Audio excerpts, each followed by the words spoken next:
Welcome to the GSMC Financial News Podcast, the show that delves into the ups and downs of the stock market, changes in the economy, and news from the worlds of real estate and technology.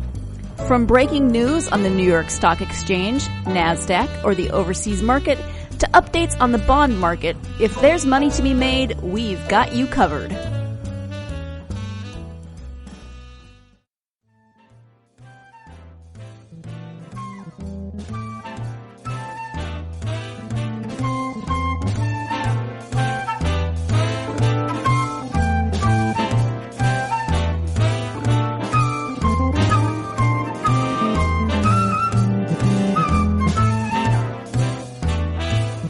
I am your host, Ben Felix.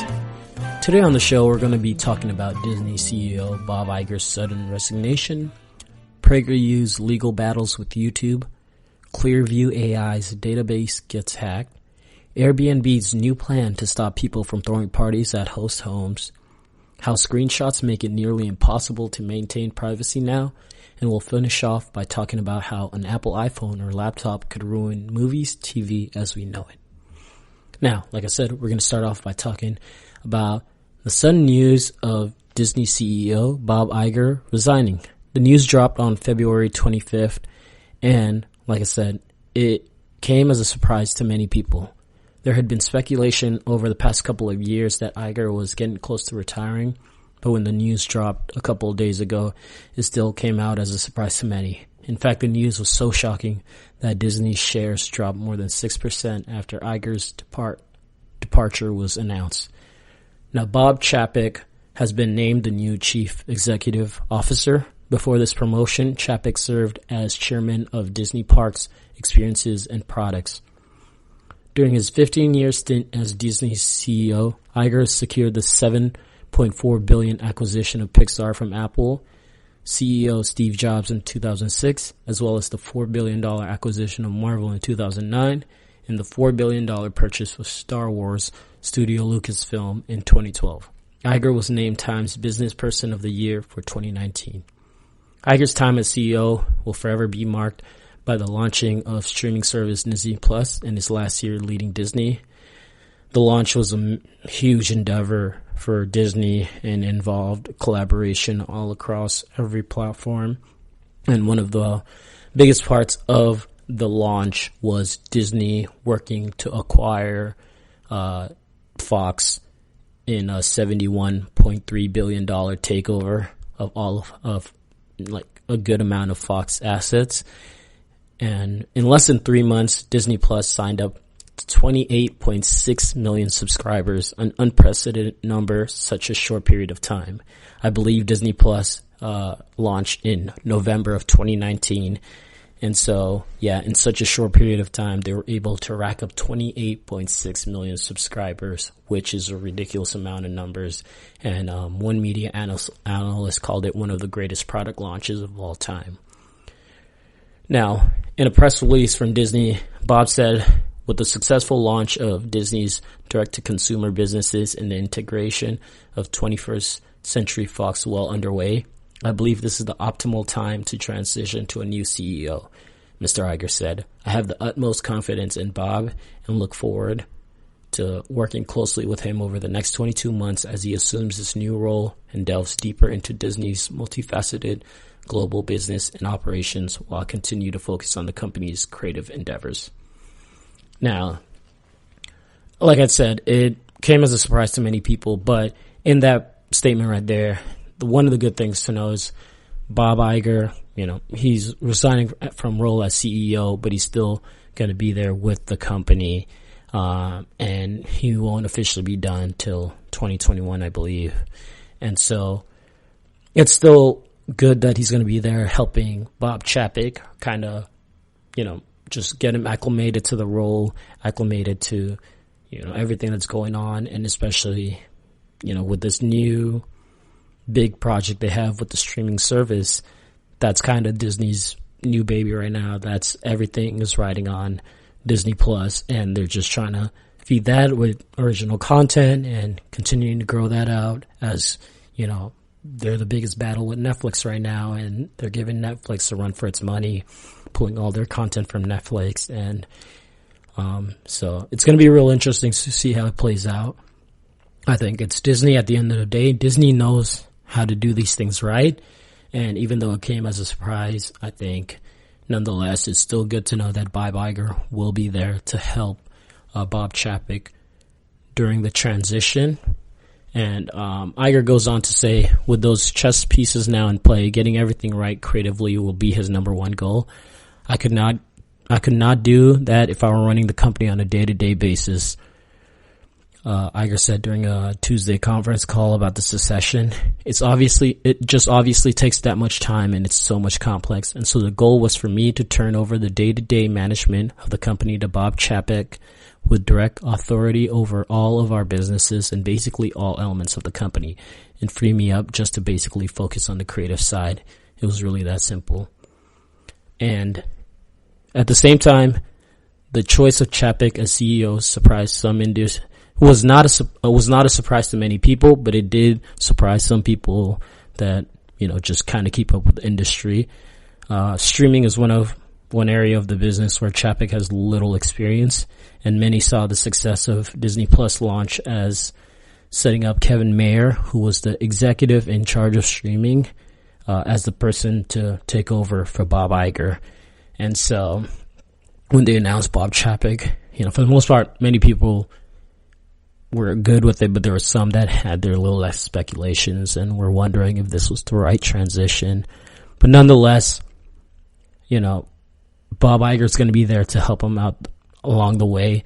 And even though Chapek may not be the technology guy when we look, at his experience, nonetheless, I think it'll be, if he's been there with that company, I think he's been with the company for 27 years. If he's been with them for that long, he's going to be he knows enough, and with the guidance of Bob Iger, he's going to be able to do a good enough job to be able to pick up from where Bob left off and kind of, keep Disney on this ever so climb to the top of just everything.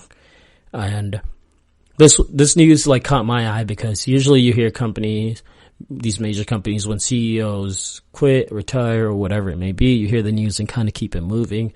But Disney has been a huge part of my life, obviously, for the past 15 years, I love everything that Disney does between the parks and, their acquisition, everything Bob Iger did, which it really is such an insane resume when you look at it. Acquiring Pixar, acquiring Marvel, acquiring Lucasfilm, and then launching Disney Plus. Pixar has rarely misses with its movies, and that was just one acquisition that made so much sense because Pixar and Disney were partnering so much on so many projects already. And then the $4 billion acquisition of Marvel in 2009. Marvel would not be where it was if Disney hadn't acquired it. And I think even if, a different company had ended up acquiring Marvel, I don't think they would have had so much success as, when they got acquired by Disney. And when we just look at last year, it really has come full circle for him with, acquiring Marvel in 2009 and then 2019 ending the year off with one of the biggest films of all time with Avengers Endgame, and just the numbers that movie did, and seeing how, 10 years of variety of movies, different characters all came together to, encompass in this one final movie. And Disney and Marvel have done it so well where, they've kind of set the pace for what's next in the next decade and working towards the transition with that. And Bob Iger played a big part in all that. So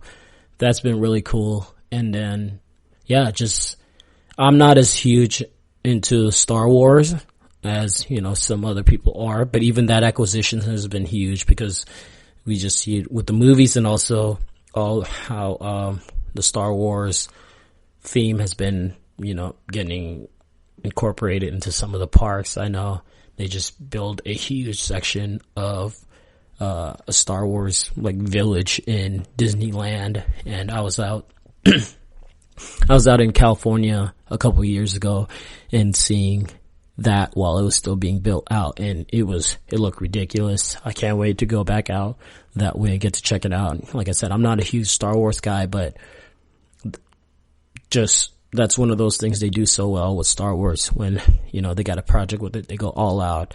And I still watch the movies and all because it's just such a huge cultural phenomenon. And, it's one of those things where you might not follow it that well, but everyone keeps up with it. So it'll be interesting to see how the next year or so works out for Disney with this new transition to a new CEO. But nonetheless, I think they'll do it right. It's Disney. It's just that shock of, it was a very sudden news, but I don't blame him. Iger's this is the way to do it, going out on top. And after such a huge, successful 15 years as a CEO, it's cool to, see him have this transition, be able to, enjoy the rest of his life. He's had a heck of a resume right there, and that's one will definitely be remembered. And he's one of those names, like I said, I don't keep up with many of the CEOs of some of these big companies and stuff, but he's like there with the Steve Jobs, the Bill Gates, those names that, will live it throughout forever, and names that will definitely hold on to. And when we look at back at pivotal moments, like, where were you when this happened, with just certain projects, especially Disney Plus. Disney Plus has just starting to find its feet, and the next few years, even this year alone, with all the different products they're launching, and as Disney starts getting on the forefront of more of these technologies that is paving the way for the future, it'll be cool to see how they keep growing on that. So we're going to take a short break, and we come back, we're going to be talking about how Prageru just lost a huge court battle, second one, against YouTube. So we're going to take a quick break, and then we'll be right back.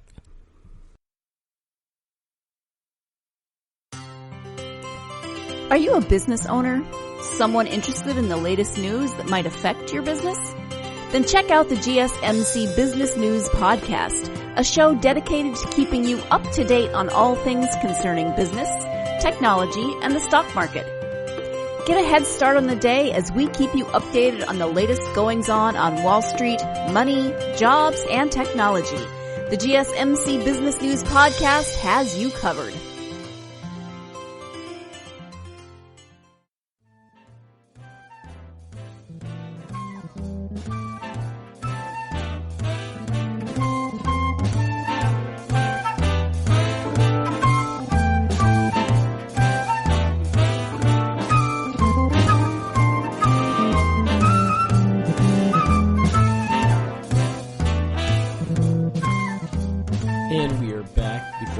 We were talking about Bob Iger, Disney CEO, resigning, and kind of what that means for the company now, and with Bob Chapek taking over, what the next year or so will look like for Disney, and hopefully it's a smooth transition. Now, this segment, we're going to be talking about U.S. court ruling that went against. It was Prageru versus YouTube. Now, Prageru is this nonprofit that has tons of videos on YouTube, and the channel is part of a nonprofit founded by conservative radio host Dennis Prager, and the channel has nearly 2.5 million subscribers, but it has attracted significant criticism for its videos, including ones of harnessing masculine aggression and the nature of Islam. So this is one of those super right-wing, conservative channels. And basically the case is YouTube had removed advertising from dozens of videos that present right-wing views, setting some of them to restrict mode for adult viewing. And Prageru saw this as a violation of their First Amendment, so they try to sue YouTube a couple times, and so this is the second time they try to sue them, and the U.S. Court of, I think it was the 9th District Court of Appeals, ruled that YouTube is not a public forum that must guarantee users' rights to free speech. And this is something a lot of companies have been dealing with, especially recently with our current political climate.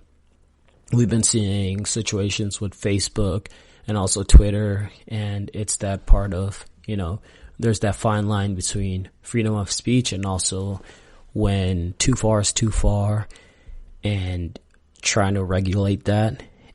And, at the end of the day, as the courts ruled that, despite YouTube and, Twitter having these platforms where it's very like a public forum where you can post stuff on it, and you got a bunch of many different, people contributing to it, or it feels very public. At the end of the day, YouTube is still a private owned company, and so your idea of having, freedom of speech, public speech, being able to say whatever you want on their platform doesn't go. The Constitution prohibits Congress or the states from abridging the freedom of speech. The Supreme Court had reiterated last year, and the First Amendment simply does not apply to private entities, even if they create an open forum for varying viewpoints. Prageru has spent more than 2 years hounding YouTube in court, and their lawyers insist that Prageru has a constitutional right to host his videos on the platform and profit for them. But nonetheless, the court said, despite YouTube's ubiquity and its role as a public-facing platform, it remains a private forum, not a public forum. And I think that's a very important ruling, and it's the right ruling for one, because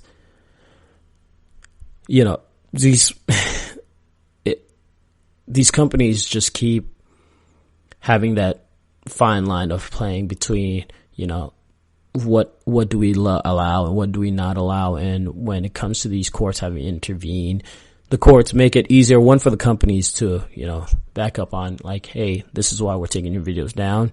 And it's cool because I think it can't be free for all. Just post whatever you want, post whatever hateful rhetoric you want to throw out there, spew out there, because people are gullible. People are gullible. People will believe whatever, false accusations some of these, far right, conservative, and even on the other side, some, whatever crap is being spewed out there. And so there does need to be regulation of this content by these companies. But at the same time, we're playing that fine line of like, okay, what gets regulated by what? And, we're seeing recently, Facebook is dealing with kind of this. They have a content moderation system that they've recently introduced where an independent oversight board will have the power to overrule the company's decisions. So this content moderation project, it'll be led by British human rights expert Thomas Hughes, who said the board is committed to protecting free expression and human rights. Like I said, I think the censorship is necessary, but where it gets murky is when you start, trying to figure out what to censor and what to not. And especially like right now, a lot of the stuff that's being censored is coming from that far right-wing conservative side, and it can feel like in a weird way that, those people feel like their content is being, attacked. They're constantly being, all the focus is on them. But in the same time, it's like, yeah, all the focus is being focused on you because you're the one that's spewing, hateful rhetoric. You're the one that's spewing all these lies out into the community. And so that's why even despite you feeling like you're being attacked, It's all everything you've brought on yourself. And, just because you can go out there and say it and, try to claim it's freedom of speech, just as much people have the right to, protest and argue against it. And those companies, not being public entities, they're private owned. They, at the end of the day, get to decide, like, hey, do we want this on our platform and not? And Prageru's Craig Straziri said in a press release, of course, this ruling is disappointing, but we won't stop fighting and spreading public awareness of big tech censorship of conservative ideas. It's going to be an ongoing battle, and, especially 2020 with the big presidential election coming towards the end of the year. It'll be interesting just to see how it keeps playing out, because, the closer we get to it, the more these far right conservatives keep spilling out all these ridiculous different claims. Recently I saw something where, they use an audio clip from a book, it was an audio book reading, whatever you would call it, of Obama talking about a certain situation that they used it in an ad against Joe Biden, and the context of the clip was totally used out of the clip was used totally out of context and just thrown in there to make it seem like Obama was saying something bad against Joe Biden, but when that was not the case. And so, little stuff like this, and then also just, spewing racist, disgusting talk towards, Mexicans, minorities, black communities, all these, it's got to be regulated. It's got to be regulated, and, these far right conservatives might not like it, but oh well, something's got to be done, because all that stuff you're doing is not helping, bring people together. It's hateful rhetoric. That's what it is. And I'm glad, the Ninth Court ruled this way. I'm glad YouTube recognized this, because, Twitter was dealing with some of this for a while, and it still kind of is, where Twitter has a few people on there that, Twitter alone has its issues with bots that are being created and spewing all these other crap, and just are out there instigating and throwing hateful rhetoric. And Twitter, I think, needs to figure out how to clean that out more. And, they're constantly trying to clean out all the bots, but whenever you take down 10 bots, 1,000 more pop up. So it'll be interesting to see how that plays out. But nonetheless, big victory for YouTube, and big victory, I think, for those companies like Facebook, Twitter, and YouTube. Nonetheless, at the end of the day, still knowing that, hey, they have to play a part in regulating the content that's being posted on their platforms, even if, it's millions at a second. The hateful stuff always rises to the top. People will report it. And so it's Facebook part to make sure, these people aren't getting money for this crap they're spewing, and, taking down what needs to be taken down, all the false, grotesque stuff. So we're going to go take a short break, and we come back. We'll be talking about how a hacker most likely has your photograph, and they can use it to their liking, which sounds scary as it is. But yeah, we'll talk about that more right after the break.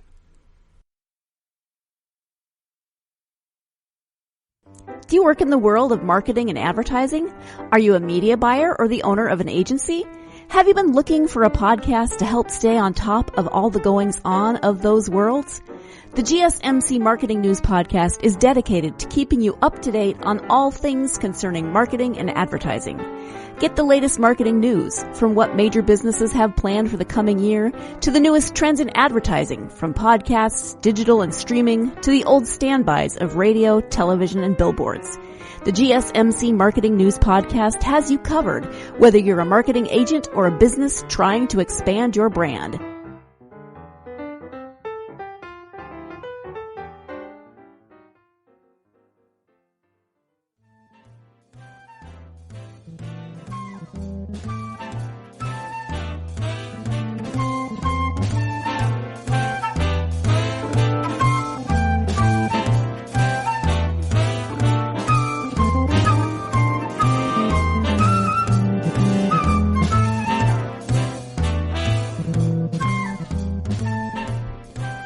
Welcome back. Before the break, we were talking about how Prageru lost his lawsuit against YouTube, claiming that they have the right to upload their hateful right-wing conservative videos to YouTube and be able to make money off of it.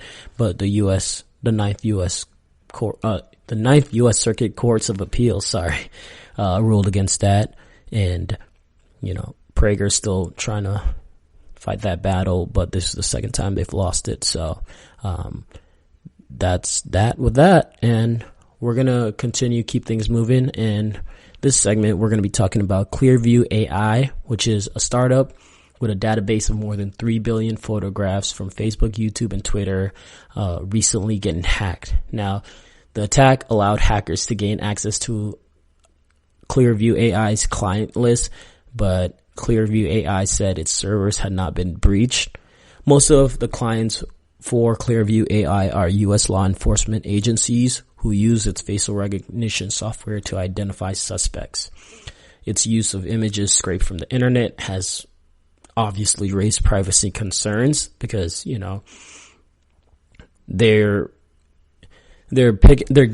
utilizing images from the internet. They're grabbing these photos from the internet without your consent, without my consent. So, the fact that they have over 3 billion photographs that had been hacked, 3 billion between Facebook, YouTube, and Twitter. I'm on Facebook and Twitter.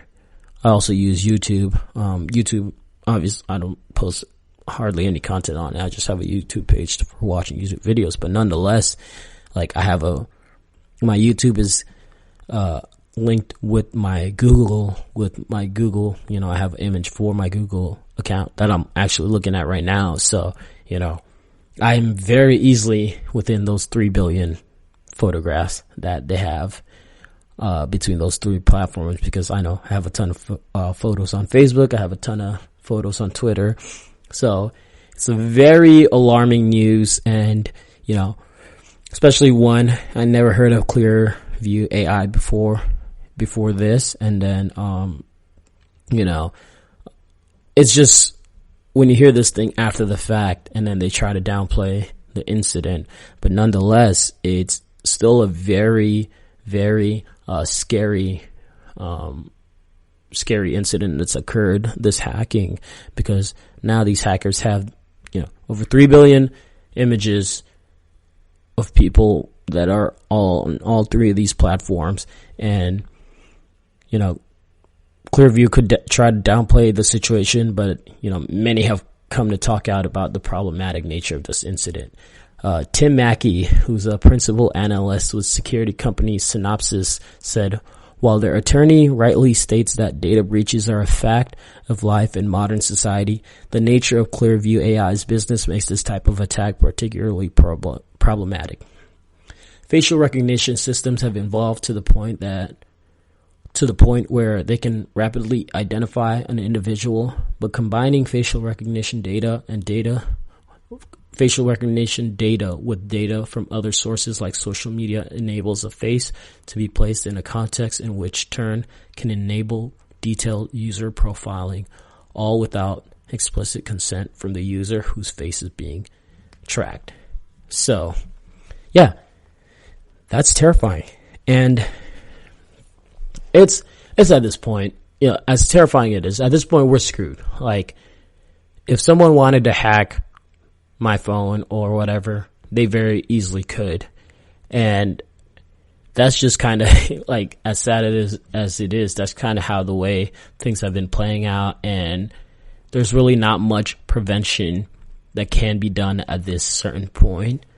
I know, for me, I have the iPhone 11 Pro, and I recently got that back in a few months ago. Before the iPhone 11 Pro, I had the iPhone 7 Plus, so I had the finger scanning on it to unlock the phone. And basically, as the iPhone's kind of, as a gradual, security transition between all the iPhones have, developed and increased, going from, putting your passcode in to the finger scan and now to the facial recognition. one, it's been very helpful on like the consumer side because it makes it a lot easier, rather than having to remember 100 different passwords or, just the facial recognition. I just got to hold my phone up to my face and it unlocks.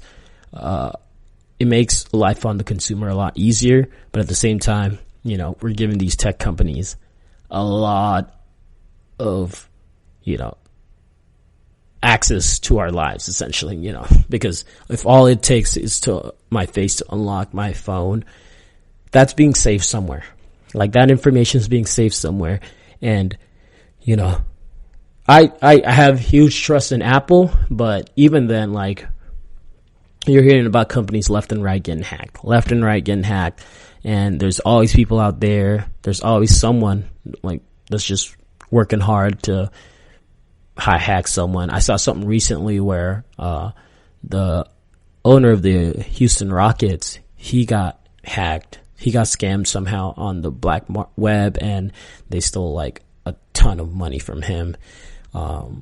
Lori from Shark Tank, she recently got scammed over the phone by this other company, this fake retail company that disguises itself as a company that she had previously worked with, and she ended up sending them $400,000, and it turns out it was a scam. And when she realized it, they had already sent them the $400,000 and money was gone. So it doesn't matter whether it's your typical consumer or even billionaires. People are getting scammed left and right, and it's just going to keep getting worse. And I'm at the point, it almost feels inevitable. Like I was mentioning, with my iPhone, I use the facial recognition to unlock my phone, but I also use the facial recognition for a lot of things, like logging onto my Wells Fargo account to see my bank stuff, whether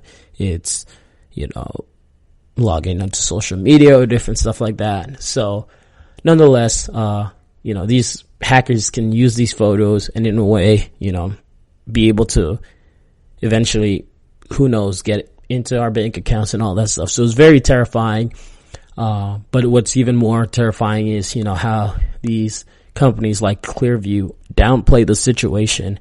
And then also, you discover that they have all this data about you after the fact that they get hacked. Like I had no idea Clearview existed. I didn't know anything about their company. Learned all about this after the fact. And then when you learn that, they're pulling all their images from Facebook, YouTube, Twitter, and for one, that they're sending these to police agencies, U.S. agencies, and those agencies are using that to try to find criminals and all. It's very concerning having to learn all of this after the fact. I don't know how you go about this, helping people learn about it at the beginning, but this is all part of the issues Facebook was dealing with, has been dealing with the past couple of years, where they were selling data to all these different companies, and all these companies have so much data and so much stuff on us that you never know who they're being sold to, or all it takes is one hack and this person has all this information about you. So we're screwed. That's simply put. You can try to fight most of these off, and it's unless you're just not going to be on social media or not going to use any technology, someone has data about you, and it's only a matter of time, it almost feels like, until you're just living on the edge because you might be next. But I'll say what, if someone tries to hack me or, get into my stuff, they're going to be highly disappointed because, I ain't got nothing for you. I'm sorry. There's no money, not much there. You might be able to get you something off the dollar menu, but that's about it. But, nonetheless, we're going to go take another quick break, and we come back. We're going to be talking about Airbnb's new attempt at stopping people from throwing parties at their host homes. So we'll be right back in a few minutes. Tired of searching the vast jungle of podcasts? Now listen close and hear this out. There's a podcast network that covers just about everything that you've been searching. Hey! The Golden State Media Concepts Podcast Network is here. Nothing less than a podcast bliss with endless hours of podcast coverage. From news, sports, music, fashion, cooking, entertainment, fantasy, football, and so much more. So stop lurking around and go straight out to the Golden State Media Concepts Podcast Network. Guaranteed to fill that podcast itch. Whatever it may be. Visit us at www.gsmcpodcast.com. Follow us on Facebook and Twitter and download us on iTunes, SoundCloud, and Google Play.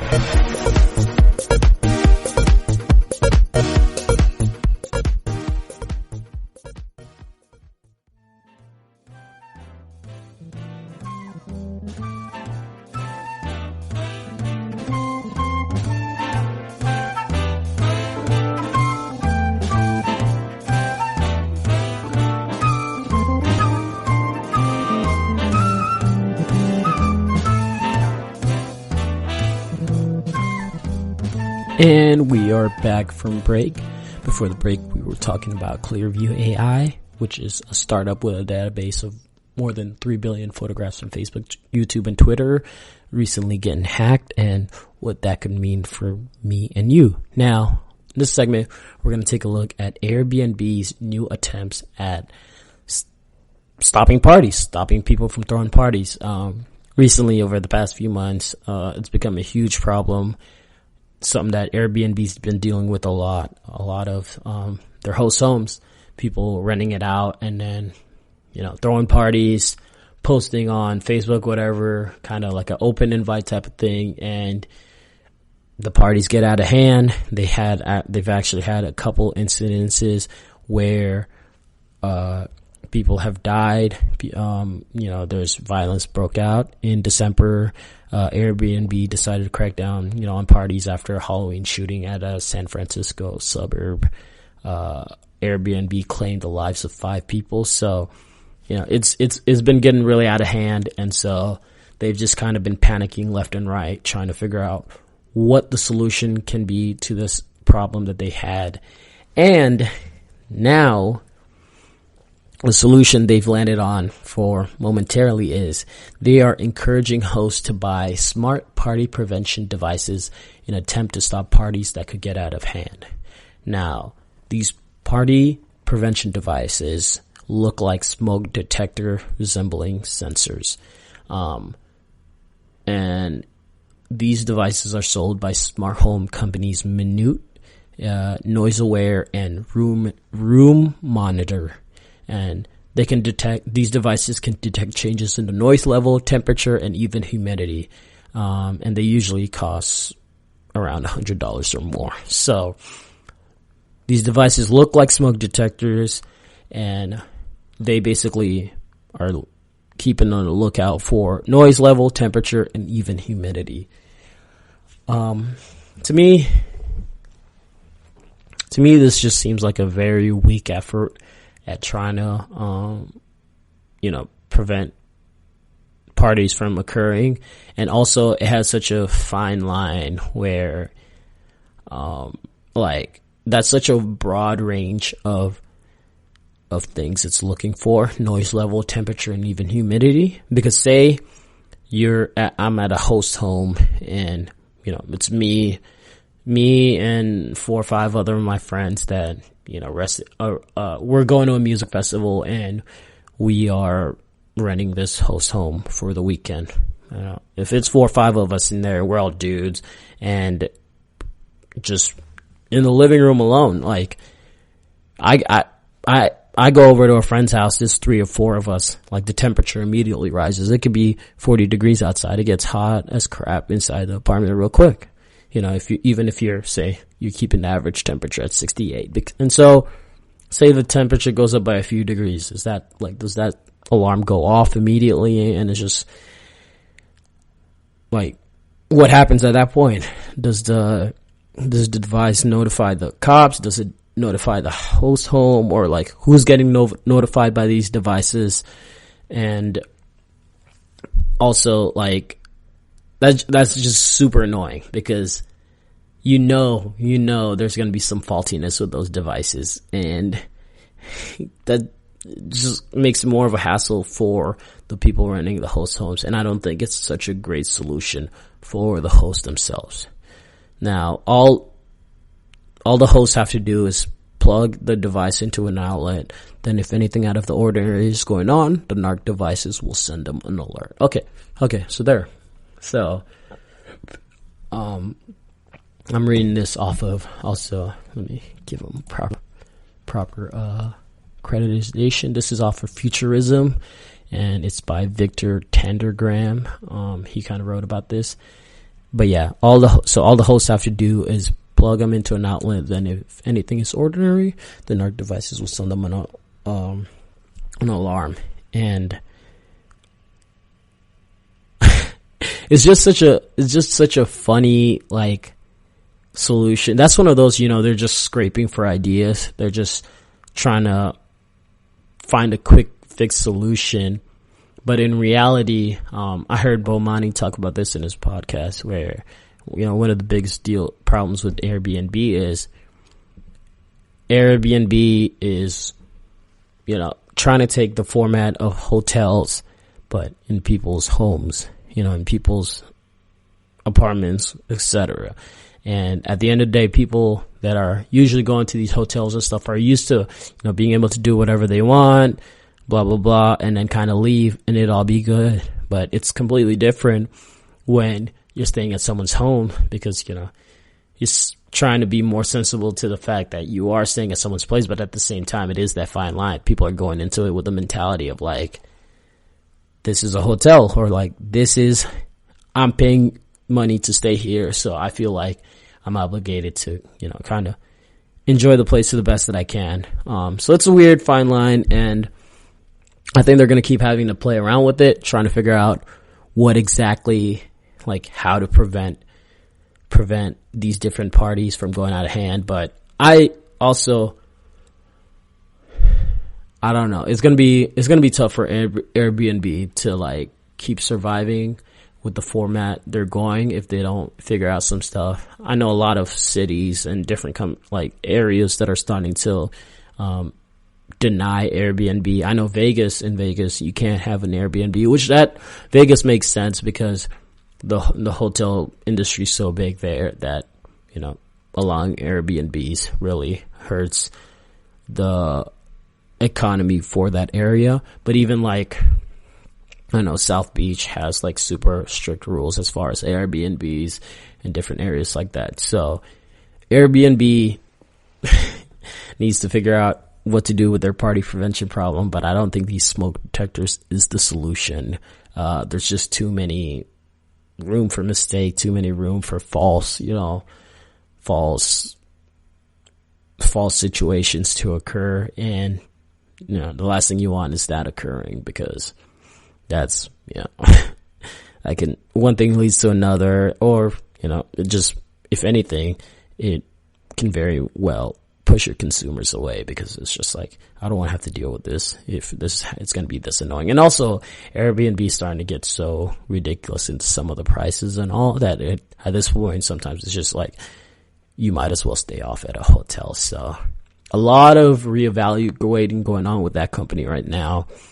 And, they're just scraping, trying to find a solution for something, but for this problem they have on hand right now, this ain't it.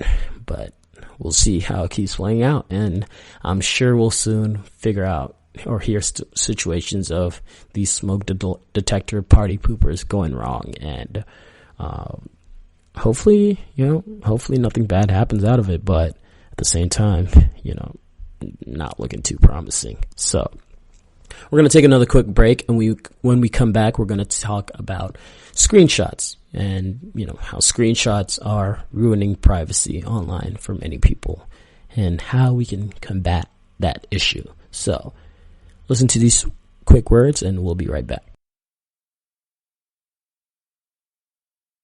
Are you tired of the same old news? Are you sick of the seemingly endless political spin and negativity? The GSMC America Still Beautiful podcast is a weekly news podcast covering all the top positive and uplifting news stories. We cover stories that will inspire, uplift, and remind you of the good in the world. Tune into the Golden State Media Concepts America Still Beautiful podcast to get all the great and positive news stories of today. Download the GSMC America Still Beautiful podcast on iTunes, Stitcher, SoundCloud, Google Play, or anywhere you find podcasts. Just type GSMC in the search bar.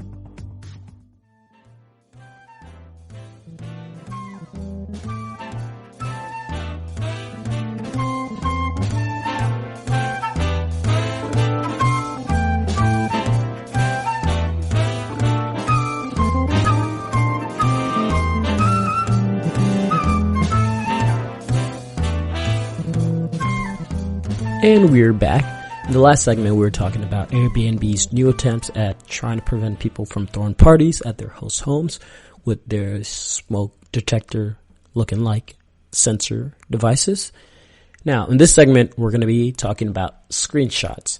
Now, this story on Slate caught my attention. It was written by, let me pull it up real quick so I can give proper credit, by Janice CEO, and the article reads, "We want a more private internet, but we want to screenshot it too." And she talks about, we don't have great norms to determine when it's appropriate to share an image, or we don't have great norms to determine when it's appropriate to share an image of a conversation with someone else. Now, this story caught my attention because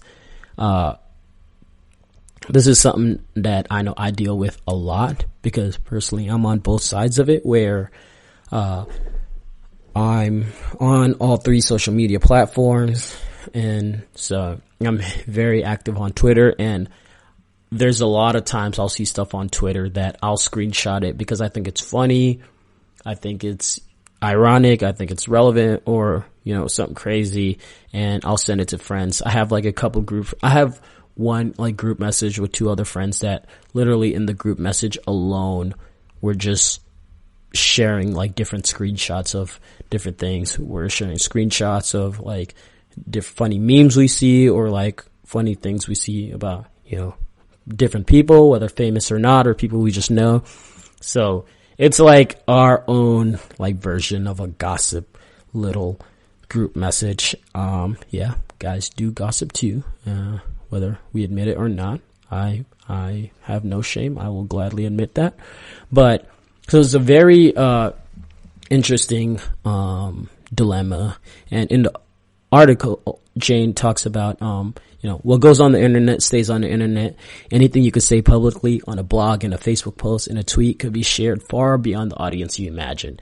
And that's wreaked havoc on countless occasions. Scores of celebrities have come under fire for their social media indiscretions, and they can, you know, destroy careers for non-celebrities too, like Justine Sacco, who was famously fired after her insensitive tweet went viral. And even going beyond that, companies now are, you know, asking people to add their social media names on resumes. People have moved towards smaller, more intimate online communities where conversations aren't as public. Companies like Facebook and Twitter have started introducing ways for users to interact in smaller, less public communities. And these more private spaces often require a special invitation. You have to get invited by somebody, and there's someone that's moderating the conversation that's going in those group messages. And I like how Jane described it in her article. She talks about how these group messages, or these different private group conversation sections, kind of run with the rules of Fight Club. Members shouldn't talk about the group with non-members, and most definitely should not share things from these group with anyone outside of it. And that's really fascinating, because you're putting a lot of trust in other people, and especially this also depends on, like, one, if you know those people, and especially if you don't, like, you're sharing these different things. Even in these groups, I still feel like it would be very hard for me to be able to trust that what I'm saying in these group messages doesn't get screenshotted or shared by other people. And, I'm not going to risk it. I'm not going to risk it. And it's not like I'm going to be saying anything like ridiculous, I doubt, because like for the most part, internet, I'm already a very like close person as far as like, I keep everything to myself. I'm not one to open up about a lot of things with people. And so I really need to know you well to be able to open up with you. And so that's definitely not going to happen on some Facebook forum. And despite how you might try to sell me on how secure it is, no, it's not happening. Now, Jane talks in her article about how, screenshots reflect the itch to document a moment that evoked emotion, amusement, incredulity, anger, or, maybe all three of those. And, scrolling through my phone, I know I personally have screenshots of, different stuff I've seen on Instagram, Twitter. Like I said, I mentioned I have group messages with friends that, we share screenshots all the time where there's something funny and all. And, so I'm part of the problem also. I know, I admit it. I'm part of the problem myself, but, sharing screenshots has become a very normal part of digital behavior because, you see something right there and you have to like, it's one of those instantly you have to share it with someone. You immediately see it and you want to share it with someone. And it's great, but it's also the problem of like, on the other side of it, you don't know for the most part if someone's screenshotting your content and who it's being shared with. And so this is one of the biggest issues we kind of face with the digital climate right now with these social media platforms and even with text messages. But, I think the interesting part about it is kind of looking at it and I think there's a solution for dealing with this issue, and Jane talks about it in her article, and it's something that why I like this social media platform a lot. I use, like I said, I mentioned I'm on Facebook, Twitter, I have a YouTube channel, and another social media platform that I use a lot is Snapchat. Now, Snapchat is one of the few platforms that actually tells you when someone screenshotted your content. And in the article, Jane talks about how, Snapshot screenshot alert shows that the absence of such a feature on other apps isn't a matter of technical difficulty. It's not complicated for apps to build such a feature into their platforms, at least on mobile devices. She talks about how Apple includes code in its software development kit for iOS that developers can use to identify when a screenshot is taken, so simple detection is trivial, says app developer Kevin Donnelly. And the next steps, reporting the screenshot to the app's server and then sending a notification to the affected user, should be fairly straightforward as well. A screenshot alert might be more difficult to execute on Android apps, says Donnelly, because of how flexible the operating system is, but in lieu of screenshot notification, developers might be able to block screenshots altogether. Similar code could also block screen recording on phone operating systems, another popular way to capture on-screen content. If screenshots generate notifications, screen recording might become a more popular workaround, so it seems wise to anticipate how to control recording as well. There's a solution for this issue. I think more specifically, if Snapchat can do it, Facebook, Instagram, Twitter can be able to do it. And I think some stuff it doesn't necessarily needs to be everything on those platforms and like you need notification for, but I feel like if someone sent me a direct message on Instagram or Twitter or Facebook and someone screenshots it, I should be notified of that. But as far as if it's you're just scrolling through your timeline and you see something and you screenshot it and share it with someone else, I don't think that necessarily needs notification as much. But there are, because you see a lot of times with people, especially celebrities, people are so nowadays trying to expose celebrities, or even celebrities exposing other people, or, vice versa, all over, or just your friend trying to expose you. You send a direct message on Instagram, and now a lot of, one of the more popular things now is, people shaming other people, with the whole sliding in the DMs thing is a big thing right now. Someone, you message someone that you're interested in their DM, you message them in their direct message, they screenshot it, throw it out there on the internet for everyone to see, trying to shame you. And, that's very embarrassing. And that's something that, that's one of the risks right now of being on social media. That's why, I can never, that's not my game, but I would never just direct message, hey, you're pretty or whatever, because, you don't know where it's going to show up, or, who they're going to send that to. So it's a very, very fascinating thing where, something, as simple as a screenshot, who knew it could really be the end all for privacy for us. But it's good to know that there is a solution out there.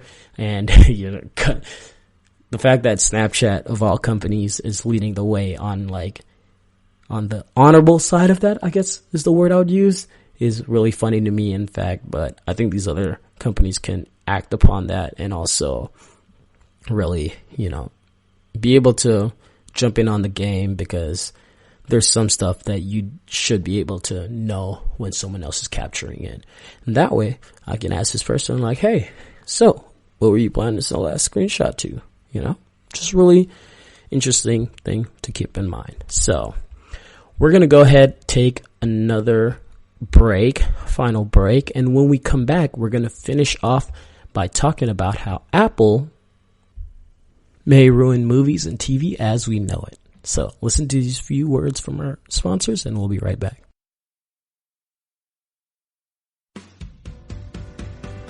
The Golden State Media Concepts Travel Podcast, the show that gives you advice on everything travel. We explore places you've always wanted to go, as well as giving tips for traveling in those places. We'll give you advice on the best sites for travel tips, information, and discounts. Join us as we travel the world, explore cultures, and meet new people. The Golden State Media Concepts Travel Podcast has got you covered. Download the GSMC Travel Podcast on iTunes, Stitcher, SoundCloud, Google Play, or anywhere you find podcasts. Just type GSMC in the search bar.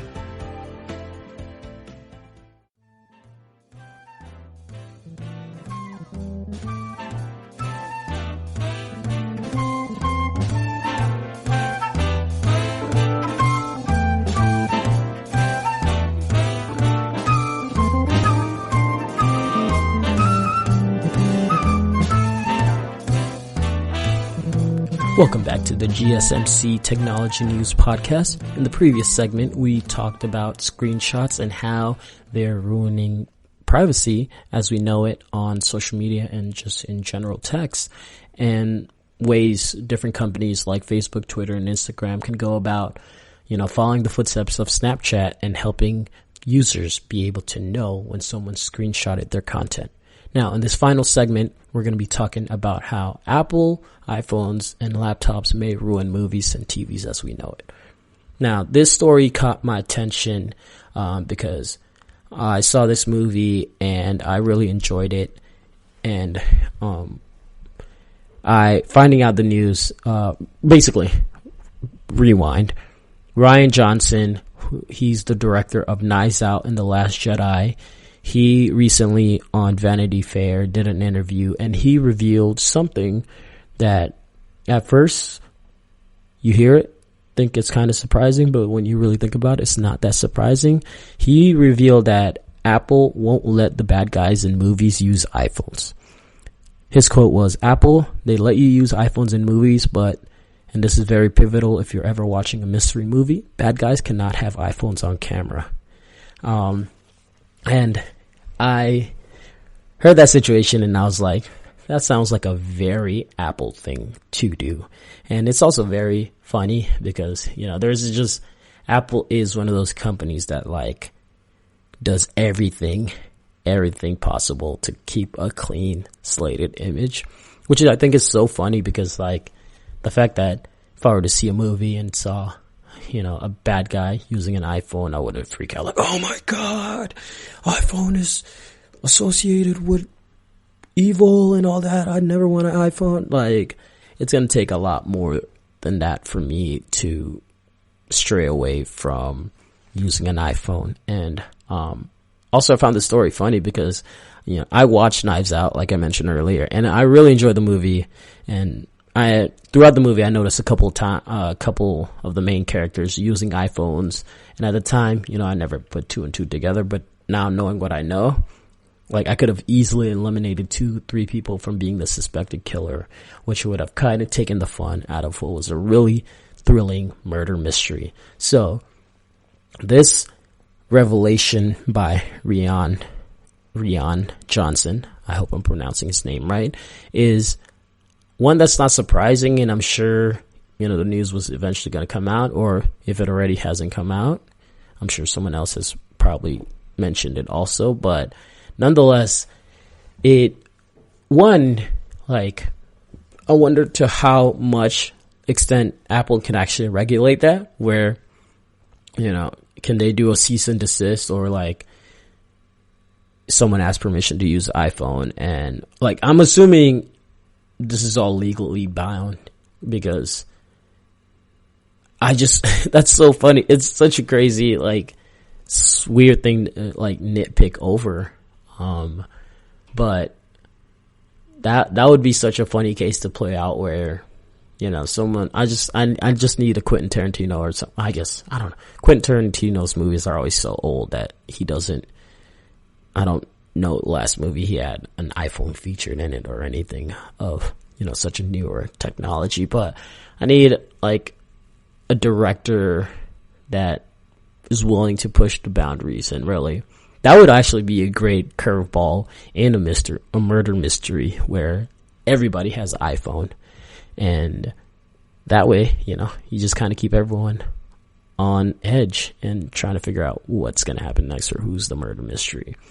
But I also, with hearing that, I wonder what other companies have that kind of clause, when people try to use their content in whether it's film or TV, where it's like, nah, you can't, maybe with Tesla, you can't explode a Tesla, or you can't burn a Tesla, or I don't know if Elon Musk seems like one to be super nitpicky about stuff like that, but it's definitely a very fascinating thing to think about. It's just so funny. It's also very petty when you think about it, because like I said, iPhone is the biggest phones out there right now by far, followed up by Samsung, but Apple runs the phone game, and honestly the technology game right now, but they're sticking to keeping that clean image, which I respect it, but I also want someone to push the boundary and really, give them a chase for their money. And, now that Rian Johnson has revealed that, and he's coming out with a Knives 2, I really want him to just really mess with everyone's mind, have iPhones I don't know. I want somebody like Jordan Peele or someone to really mess with this. Jordan Peele would be a great person to really, give Apple problems with this. But knowing Apple also, there's probably a lot of legal issues you got to face with that. So that may also be the reason why someone else doesn't end up pursuing it. But just a fun little story. So now, whenever you're watching a movie, thriller, murder, or whatever, suspense thriller, if you see someone with an iPhone, you're looking at a good guy. And if you see someone with a Samsung, I guess, or a Droid, that's most likely your evil person there. That's really gonna ruin movies for me, man. What's the solution to this? I guess just nobody keep iPhones in your movies, or have the knockoff like Black Mirror and some of the other shows do, or what was it? iCarly used to have the pair. Oh, fun times. But nonetheless, Thank you for listening to the GSMC Technology News Podcast, brought to you by the GSMC Podcast Network. It's been great chatting with you guys through these different stories. I would like to ask you that you please remember to subscribe to the show and write a nice review. That really helps all of us out, and that way it helps other people get to, learn about the podcast and also get involved also and be able to grow the community more. And also, if you can please follow us on Facebook, Twitter, and Instagram, that would be awesome. Thank you. Hope you guys have a great night, and we'll catch up with you guys on the next episode of GSMC Technology News Podcast. I'm your host once again, Ben. Have a great night.